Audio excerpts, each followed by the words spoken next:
Today I wanted to show you guys how to make fried rice from your leftovers.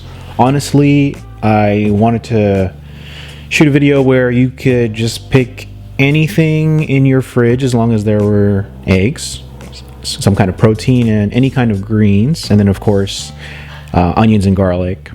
And I happen to have, or I had all those things in my fridge, and this is what I came up with: leftover fried rice.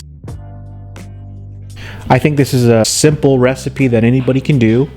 A lot of people seem to think that you need cold rice or like some day-old rice, but I found that using hot, cold, it's not too much of a difference.